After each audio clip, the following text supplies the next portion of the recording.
Let's turn our attention to our guest for this morning, a Mill Road trader who's come up with a rather ingenious way of avoiding the restrictions on the bridge.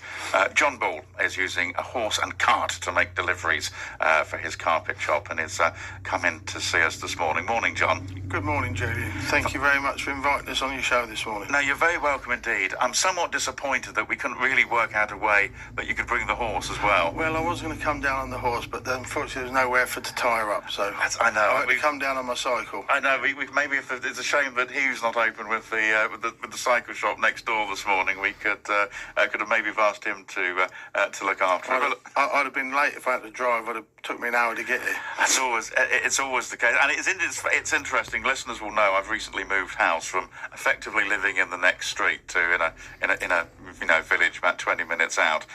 So instead of walking around the corner and going through the gate, I'm now sort of having to tackle the Mill Road on the way in. And I love Mill Road dearly. Mill Road's it's got its own community. It's a lovely road, really is. Yeah, and you're just on, from this side, I don't want to say the other side of the bridge, the Romsey side of the bridge, We're on Romsey side, just on the corner of Catherine Street. Been there for 29 years, trading and serving the local community. So we're not a newbie to Mill Road. We've been here a very long time. And I guess a number of changes in sort of volumes of traffic and also ways to try and cure it, if indeed it needs a cure.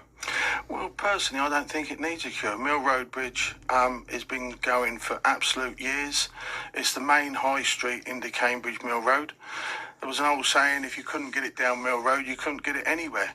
And now it's just shut off. Like we're a dead end Romsey side from the town.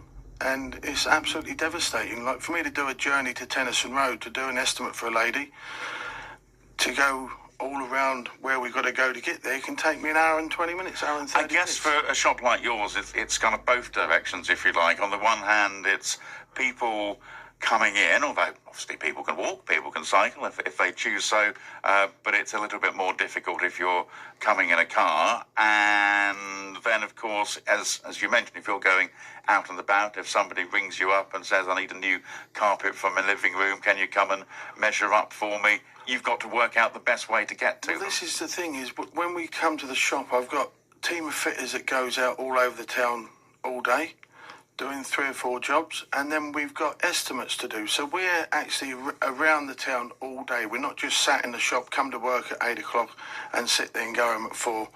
We're around the town all day. Let's talk about the horse. What gave you the idea? Well, I've had horses all my life and my family before me, and...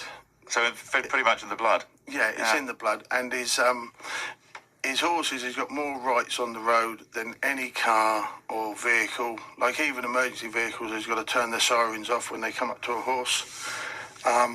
So I thought the idea, well, if I need to go over the bridge to do some deliveries, it's quirky, it's nice, the amount of people that love the horse is unbelievable. I thought, well, I can't get fined for going over the bridge, and all these other little roads that shut off, you can go through them and can't get fined. So it's very interesting. When I first heard about the story, there's a lovely picture in the paper edition of the Cambridge Independent yesterday, and when I first saw that, I thought, hang on a minute, how's he doing? And of course, horse is a motor vehicle. It obviously is not. There's no problems at all. It's unfortunate. There's nowhere along Mill Road to tie the horse up, so I think the council needs to look at that to provide a few tie-up or parking points for the horse. I was going to say, we have to have a few sort of cycle vacs every once in a while. That's I'm just trying to think. Going back. I don't know how long you'd have to go back. 70 or 80 years ago, it wouldn't probably be a story that you were using a horse and cart to make deliveries. Exactly, but as years ago, everyone made the living with the horse and cart. The horse and cart was the number one animal. Before you had food yourself, you'd make sure the horse was fed and watered. And obviously, when I go along Mill Road, I've got to, if the horse needs a rest, I've got to stop and tie her up and have a rest with her, you know? I suppose she's not going to take too kindly to weather like today. But a bucket of water on board, or how do you deal with that? You've always got to carry a bucket so you can grab some water. Some people are friendly, then give you some water and whatever. But she absolutely loves it. She absolutely loves. It's the only thing that she's a bit worried of and frightened of is the big double-decker buses. And I think we're all scared of those ones. Well, it's quite dangerous when you're driving over Mill Road Bridge.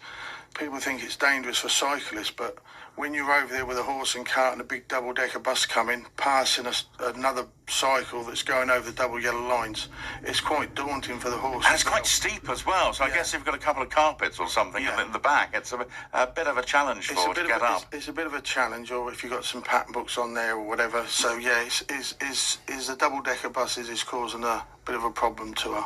And so if any bus drivers out there that sees a horse, please be careful. And what do you do? I guess you do hand signals, do you?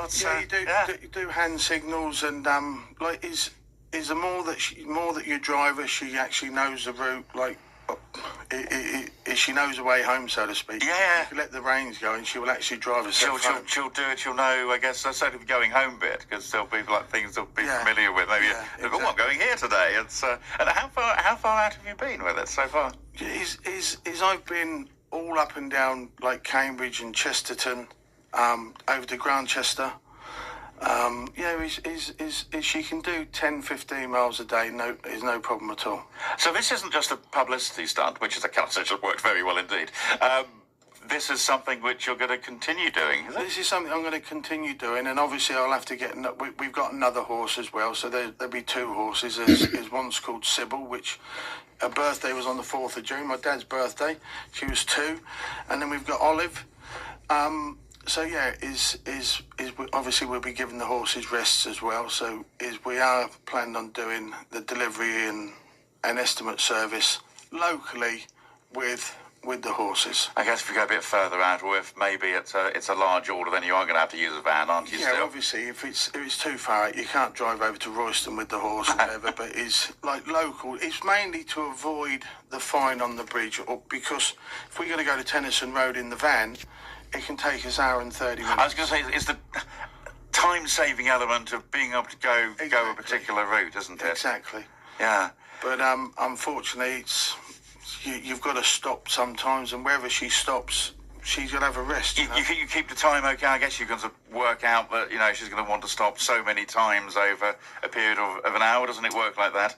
Yeah, she's okay. Like to go 6, 7 miles, she doesn't really need a rest. Like you take her steady. It's in the midday sun that it's a bit awkward. Yeah, and I think we all have that. Which we don't get a lot of sun. Let's face it. So yeah, I think we possibly, whilst I'm not the greatest fan of the weather at the moment, I think we should enjoy it while it's here, safe in the knowledge it won't be here for long. Yeah, I just hope the council prevails and does something about the closure of this Mill Road Bridge, because it's absolutely killing our business. Like I said, I've been trading there for 29 years, and that bridge being closed is just like someone's turned the tap off to the business. I know there is talk. I think it's Councillor Katie Thornborough, who's a councillor actually in this part rather than over towards Romsey, and she's a city councillor rather than county councillor. Of course, roads, bins is the city, potholes is the county. She's suggested, well, maybe there's some sort of middle way that could be investigated. We need some kind of is solution here, because just closing it isn't a solution. Like, I don't know whether there's a lot of people that's not aware. There's a bridge 100 metres down the track called the Carter Bridge, which is a specially built, designated bridge for cyclists. And that's closer to the station, isn't it? It's halfway between Mill Road Bridge and the station, so it's 100 metres from Mill Road Bridge, specially built for the cyclist to use. So either make the cyclist use that bridge, or another solution, which I think is very good, is which they've done in Burley Street, is make the cyclist dismount and walk over the bridge if they're worried about cycling over the bridge, because you do get some older people that's cycling up, and it's hard work to cycle up that Mill Road Bridge, and they're weaving across the road. So either is make the cyclist dismount and walk over, or use the Carter Bridge, which is their bridge, is their cycle bridge. It's something certainly to think about. John, thank you very much for coming in this morning. Our best of the horse, I think, is what we have best of Sybil, to offer. She's doing her best for cut price carpets in doing her deliveries and estimates. I'm sure she is. And if you see John on his, you've got a little sign, I think, on the side, haven't you? We've got a little sign. A lot of people, they're not too. They're not too clued up with horses when they see them about. They need to give them room. Like, we get a lot of these delivery drivers coming up with motorbikes and revving up the side of them. You just need to give the horse room. because it can flinch and go. It's an animal at the end of the day. So she needs room. So please give her a bit of respect when you see her. Media Mal, one of our regular correspondents here, says self-driving horses. The feature has arrived. So maybe we will see that. But John Ball, thank you very much for joining us. That's John Ball from Cut Price Carpets. And yeah, watch out for John on the horse.